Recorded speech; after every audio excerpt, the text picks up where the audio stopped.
এই মুহূৰ্তত আমাৰ হাতত আহি পৰিছে এটা ব্ৰেকিং নিউজ। উদালভেটিত প্ৰাক নিৰ্বাচনী হিংসা। লাহৰীঘাটৰ বুঢ়াগাঁৱত প্ৰাক নিৰ্বাচনী হিংসা। বুঢ়াগাঁৱৰ উদালভেটি গাঁৱৰ আবুল কালাম আজাদৰ ছোৱালী মেট্ৰিক পৰীক্ষাত উত্তীৰ্ণ হোৱাৰ বাবে ধৰ্মীয় ৰীতি নীতিৰে লোকজনৰ ঘৰত ধৰ্মীয় অনুষ্ঠান চলি থকাৰ সময়তে অতৰ্কিত মানুহগৰাকীৰ ঘৰত অনাধিকাৰে প্ৰৱেশ কৰি আক্ৰমণ চলোৱাৰ অভিযোগ কংগ্ৰেছ কৰ্মীসকলৰ। কংগ্ৰেছ কৰ্মীৰ আক্ৰমণত আহত হয় চাকিমা বেগম নামৰ এগৰাকী মহিলা। ইপিনে ধৰ্মীয় অনুষ্ঠানত প্ৰাৰ্থনা কৰি থকা মৌলানাসকলকো শাৰীৰিক মানসিকভাৱে অপদস্থ কৰাৰ অভিযোগ। সমগ্ৰ ঘটনা সন্দৰ্ভত আৰক্ষী প্ৰশাসনৰ পৰা ন্যায় বিচাৰিছে ভুক্তভোগী পৰিয়ালটোৱে। কংগ্ৰেছৰ কৰ্মীৰ ভয়ত শংকিত পৰিয়ালটো। ইপিনে আলিম উলমা সমাজক অপমান কৰা ন্যায় বিচাৰিছে উলেমা সমাজে। লাহৰীঘাটৰ পৰা খাইৰুল ইছলামৰ ৰিপৰ্ট।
আমাক মাতিছে, নিমন্ত্ৰণ কৰিছে। তাৰমানে এইজন ঘৰৰ ছোৱালী যোন মেট্ৰিক পাছ কৰিছে এইটো কাৰণে আমাক চবক দাৱাত দিছে, এইটো কাৰণে আহিছো আমি।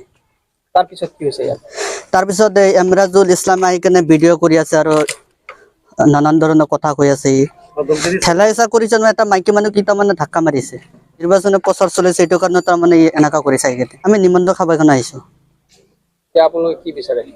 আমি তাৰমানে উচিত বিচাৰ তাৰমানে আমি বিচাৰো।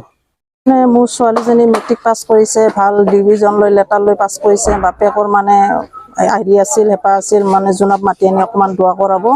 তাৰে পিছত মানে জোনাব কেইজনমান মাতি আনি মানে গোল্লা মিষ্টি পায়স চায়স বনাই পেলাই মানে খুৱাই দৰজ কৰাই আছিলে। সেইখিনি সময়ত এমৰাদুল আহিছে, আহি ভিডিঅ' কল কৰি আছে। তাৰপিছত আমাৰ মানুহজনৰ লগত ঠেলা ঠেলি ধাক্কা ধাক্কি মাৰপিট কৰি আছিল। তেতিয়া মই হাল্লা শুনি ওলাই গৈছোঁ। ওলাই যোৱাতে মই কৈছোঁ কি হৈছে? তাৰপিছত কৈছে আমাৰ ইয়াত কোনো ৰাজনীতিৰ কোনো হেৰি চলি থকা নাই, আমি মেট্ৰিকৰহে হেৰি কৰি আছোঁ, তামচা ফূৰ্তি কৰি আছোঁ বা জোনাব মাতি পেলাই আমি দোৱা কৰাই আছোঁ।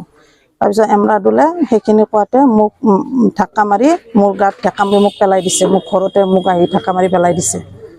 আৰু মই মানে বহুত অনুৰোধ কৰিছোঁ, কৈছে মোৰ ছোৱালীৰ কাৰণেহে আমি জোনাব মাতিছোঁ, আমি দোৱা কৰাবৰ কাৰণে। দোৱা অৱস্থাতে পাইছে, পোৱাৰ পিছতো সি মানে বহুত মানে অত্যাচাৰ কৰি মানে মুন্সীসকলকো অপমান কৰিছে আৰু মোৰ মানুহজনকো মানে বহুত ধাক্কা ধাক্কি কৰিছে। মই বুজাব যোৱাতে মোকো ধাক্কা মাৰি পেলাই দিছে।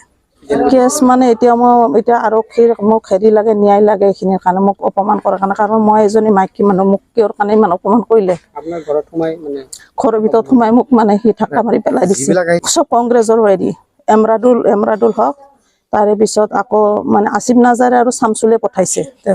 হয়, আসিফ নাজাৰ বিধায়ক আৰু শামছুল হক এমৰাদুলক পঠাইছে। পঠাই পেলাই এইখিনি মানে কংগ্ৰেছ কৰ্মীয়ে আক্ৰমণ কৰিছে আমাক। ঘটনাটো হৈছে তাৰমানে মোৰ ছোৱালীজনী মেট্ৰিকত ফাৰ্ষ্ট ডিভিজনত পাছ কৰিছে আৰু ছোৱালীজনীক মানে মই মৰিগাঁৱত থাকোঁ।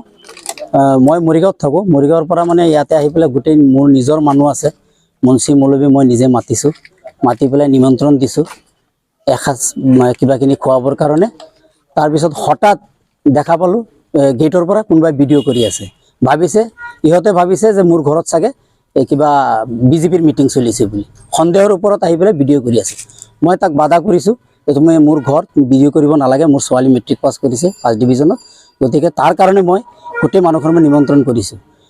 সেইখিনিৰ ভিতৰত আহি ইহঁতে উদ্ভণ্ডালি কৰি আমাৰ লগতো কাজিয়া কৰিছে প্লাছ এইটো কাজিয়াৰ একমাত্ৰ সূত্ৰপাত ভৰাই উল্টাকৈ মুন্সীসকলকো অপমান কৰিছে, জনসকলক অপমান কৰিছে। কোনে কোনে আপোনালোকে তেনেকৈ কৰিছে?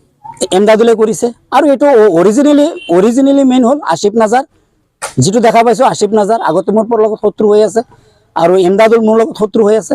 গতিকে বিভিন্ন ধৰণৰ মানে কথা কিছুমান কৈ মোৰ ঘৰত আহি পেলাই বিভিন্ন ধৰণৰ বেয়া শব্দ ব্যৱহাৰ কৰি মোৰ মাইকীজনীৰ গাতো হাত দিছে। গতিকে এইটো উচিত বিচাৰ লাগে আৰু এইটো তদন্ত কৰ্মে ব্যৱস্থা কৰিব লাগে। অৱগত কৰিছোঁ আমি, পুলিচ প্ৰশাসনক অৱগত কৰিছোঁ, তেখেতে কৈছে এজাহাৰ এখন দিব লাগে। গতিকে আমি এজাহাৰ দিম। মিটিং হোৱা একো ৰাজনৈতিকৰ মিটিং হোৱা নাই। মোৰ ছোৱালীৰ মেট্ৰিক পাছ কৰা উপলক্ষে মুন্সী জনাবক মই মাতিছিলোঁ। মোৰ নাম আবুল কালাম আজাদ। গাঁওখন মোৰ অৰিজিনেল ঘৰ 1 নং বৰকুৰ। মই ইয়াতে অদলাপেটিত স্থায়ী বাসিন্দা হৈ আছোঁ।